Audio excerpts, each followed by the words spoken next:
Donc, le tutoriel d'aujourd'hui concerne l'inscription. Nous effectuons l'enregistrement manuel avec le logiciel Pinpoint, pour être plus précis avec l'outil d'enregistrement Pinpoint. L'avantage est que nous pouvons lire des données BLK, RTC natif, tierces comme E57 ou projet Recap. Par exemple, si vous avez des données Sfaro dans un projet Recap et l'enregistrement est difficile, vous pouvez simplement importer le projet Recap dans Pinpoint et continuer l'enregistrement là-bas. Je pense que Pinpoint est très puissant. Cependant, si l'on est habitué à un autre logiciel, il faut s'y habituer. Veuillez consulter le tutoriel sur les bases de la navigation pour bien comprendre comment l'utiliser. Ensuite, cela se passe généralement bien. Comment procédons-nous maintenant? En gros, nous structurons l'inscription en plusieurs étapes. Je vais les présenter ici maintenant. Tout d'abord, nous ouvrons le projet. Comme je l'ai dit, les données sont déjà importées. Pour l'importation des différents formats individuels, il existe un tutoriel pour chacun. Après avoir obtenu les scans ici dans l'outil d'enregistrement, nous pouvons les afficher. Identifier les scans pour déterminer leur étage ou leur zone plus facilement est désormais possible. Je ne le fais généralement pas. Je vais dans Fichier, Exporter, Image panoramique. Cela signifie que j'exporte une liste panoramique de l'ensemble de mes scans et j'utilise cette liste panoramique pour naviguer en utilisant les touches fléchées afin d'attribuer chaque scan à un étage ou à une partie spécifique.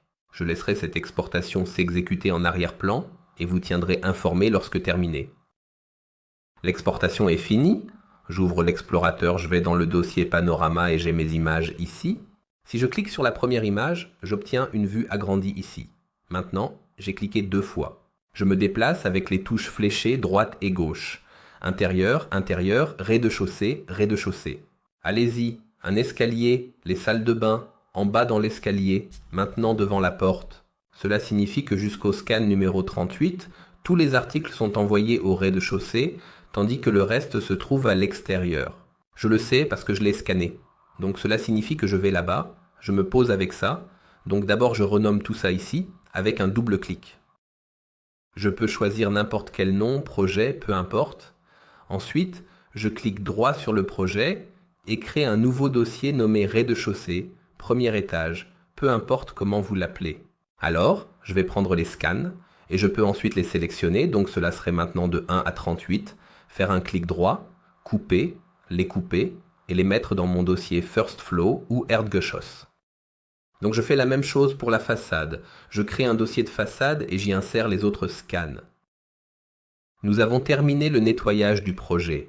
Maintenant, nous allons activer le bouton de mouvement pour passer à l'étape suivante de notre travail en cours. Cela signifie que les scans sont affichés ou activés de manière mobile. Je vais maintenant ici, sur la façade, active la façade, puis je vais sur Autosol. Le bouton de mouvement doit être activé pour que les scans soient mobiles. S'ils sont fixes, tout cela ne fonctionne pas. Ensuite, je lance ici l'alignement automatique et je vous tiens informé dès que c'est terminé. Inscription finie, on peut le masquer. On voit aussi notre espace extérieur semble complet. Répétons le processus pour le prochain groupe. Mettez tout en mouvement, clic droit, auto-alignement et le processus démarre. Je vous tiens au courant.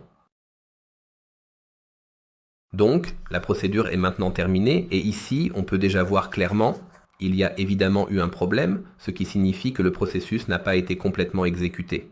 Parfois, cela réside dans le fait de quitter le collier de perles et d'entrer dans une salle de bain, puis de retourner au couloir pour rejoindre la pièce suivante, créant ainsi une rupture dans la continuité de la visite.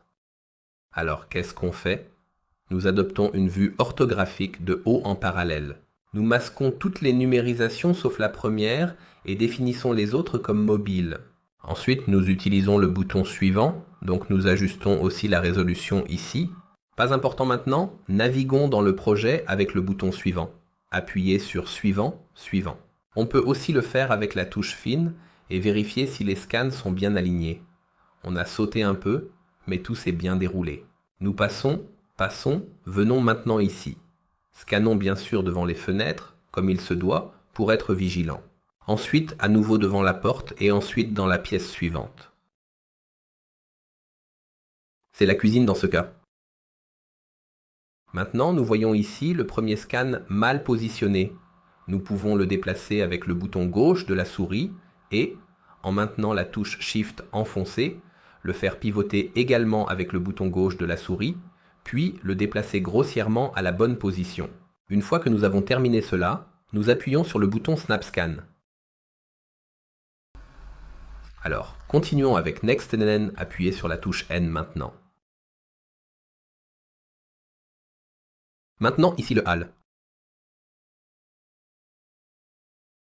Cela signifie que nous passons maintenant de la cuisine au couloir avec le Snap Scan. Il est maintenant à l'intérieur. Ensuite, nous passons à suivant, suivant, suivant. Arrivé à la zone de bain. Et la deuxième salle de bain. On peut donc observer que la grande majorité des scans sont déjà correctement disposés. Maintenant, il a aussi trouvé le couloir et nous en sommes déjà au scan 38. Rez-de-chaussée terminé. Maintenant, nous activons toutes les analyses une fois de plus. Et allez maintenant très près. Cela signifie que les scans sont déjà bien prépositionnés. Vous devez maintenant régler l'option sur très proche ici pour refaire des snap scans. C'est en quelque sorte l'enregistrement définitif de cette partie. Ainsi, les scans sont enregistrés de manière appropriée. Ensuite, nous pouvons afficher les statistiques ici et nous pouvons vérifier les valeurs aberrantes. Ça semble plutôt bien ici. Ensuite, on masque à nouveau les stats. Et entrons dans notre façade.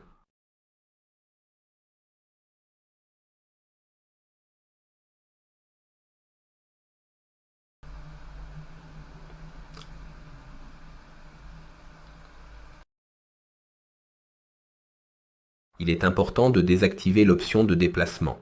Ensuite, nous avons la façade. Nous pouvons aller très près tout de suite. C'était déjà tout correctement aligné. Fais aussi des snap scans ici. Maintenant, venons-en à la grande question. Comment enregistrons-nous les groupes? Ici aussi, bien sûr, nous pouvons regarder les statistiques et là, nous retenons un groupe. Cela signifie que nous rendons le groupe de façade, par exemple, mobile. Regardez ensuite depuis le dessus, vous pouvez déplacer grossièrement l'objet en position avec le bouton gauche de la souris. Maintenez Shift et cliquez gauche pour pivoter grossièrement. Ne passez pas au Snap Scan, mais au Snap Groups. Nous voulons les groupes les uns aux autres. Les scans dans le groupe ne doivent pas être modifiés.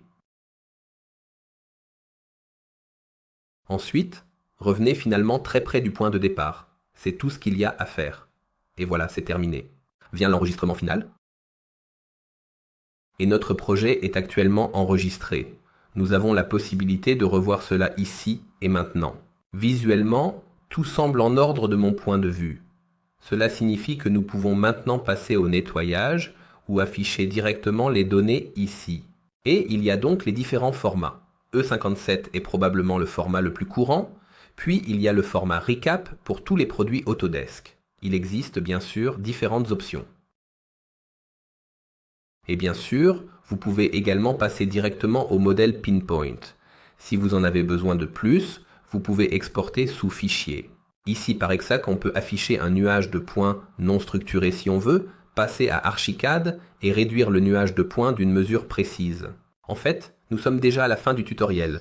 Si vous avez aimé, pouce en l'air et à bientôt.